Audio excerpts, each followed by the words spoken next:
শুধুমাত্র একটি পাতা দিয়ে সারা বছর মুরগিকে সুস্থ রাখার উপায় এবং কি মুরগিকে কিভাবে পাতাটা খাওয়াবেন এবং কি খাওয়ালে কি উপকার হয় সম্পূর্ণ আজকে আমি এই ভিডিওতে আপনাদেরকে বলবো।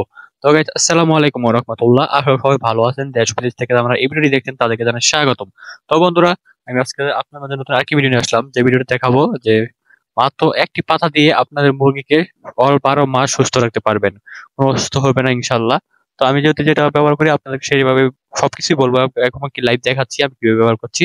তো দেখতে পাচ্ছেন আমি আমার বাড়ির পাশে যে একটা জঙ্গল আছে, জঙ্গলের মধ্যে আসলাম যে লতা পাতাটা সংগ্রহ করার জন্য। এইগুলা বেশিরভাগ প্রতি গ্রামে অঞ্চলে পাওয়া যায়, রাস্তার পাশে পাওয়া যায় এবং কি যার পুকুর পাড়ে পাওয়া যায় এবং কি যার জঙ্গলে পাওয়া যায়। তো আমার এখানে পুকুর পাড়েই পাওয়া গেছে। তো দেখতে পাচ্ছেন আমি এখানে এই যে লতাগুলো সংগ্রহ করছি। তো দেখতে পাচ্ছেন আপনারা অনেকে চিনেন হয়তো বা পাতাটা দেখে। তো ওই পাতাটা আমি কিভাবে মুরগিকে খাওয়াই সেটাই এখন আপনাদেরকে দেখাবো। আবার আপনারা যে পাতা দেখে চলে যাবেন ভিডিও না দেখে, পুরো ভিডিও না দেখে, তাহলে বুঝতে পারবেন না। তো আমি পাতাটা সংগ্রহ করলাম এবং কি দেখতে পাচ্ছেন আমি বাসায় নিয়ে যাচ্ছি। তো আমার বাসার পাশেই পিছনে পুরোনো কিছু বাড়ি আছে, ওইখানে পাওয়া গেছে। দেখেছেন আমার পাশের বাড়িগুলো কত পুরানো এবং কি সুন্দর এলাকা। তো যেমন হোক, আমি এখন বাসার সামনে এসে পড়ছি আমার মানে পাতাগুলো নিয়ে। এই দেখতে পাচ্ছেন এখানে দুইটা হাঁস আছে, দুইটা হাঁসকেও খাওয়াই।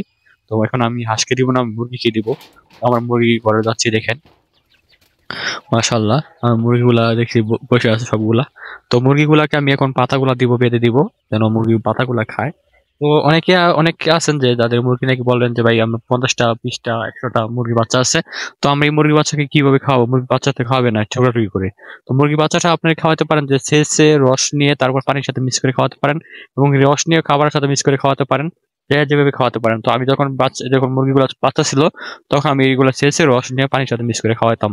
তো এখন যেহেতু মুরগি যেহেতু বড় হয়ে গেছে, তো এখন মুরগিগুলা যে ঠোকাঠুকি করে খায়। তো এর জন্য আমি এইভাবে দিয়ে দিই। তো প্রতিদিন এক বেলা করে দিয়ে দিই, তার জন্য মুরগিগুলা খাইতে পারে এবং কি মুরগি সুস্থ থাকে। তবে তবে বন্ধুরা, আরেকটা কথা বলবো, এই আমি যেভাবে দিয়ে রাখছি এভাবে কিন্তু একটা উপকার না, দুইটা উপকার। যেমন ধরেন দুইটা, যেভাবে একটা মুরগি বাচ্চাকে যদি আমি দেই রস খাওয়াই, তো আর বড়টা যদি দেই তো বড়টাই যদি খায়, তো আপনি মনে করেন যে মুরগিগুলা ঠোকাঠুকিতে কম বাঁচে। যে আপনারা সবাই জানেন দেশি মুরগি একটা সমস্যা আছে যে ঝগড়া করে। তো একটু বড় হলে ঠোকাঠুকি করে একটা একটা লোম ছিঁড়ে ফেলে, যার জন্য পরে মুরগিগুলা সুন্দর লাগে না এবং মুরগি অসুস্থ হয়ে পড়ে।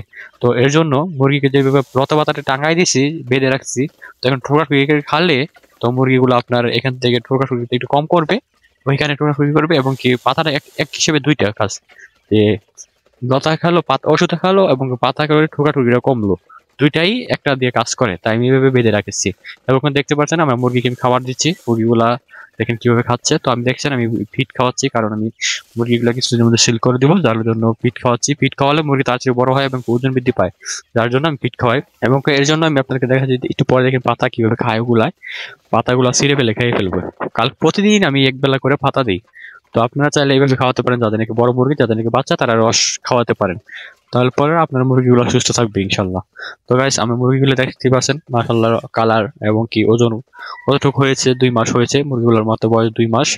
মাশাল্লাহ, দোয়া করবেন যেন আর কিছুদিন পরে আমি সেল করে দিব, তারপরে নতুন বাচ্চা নিবো ইনশাল্লাহ। দোয়া করবেন আর তারা উপকার পাবে যদি এইভাবে পালন করতে পারেন। তো বন্ধুরা, আজকে এতটুকু ভিডিও। আসসালামু আলাইকুম রহমতুল্লাহি ওয়া বারাকাতুহু।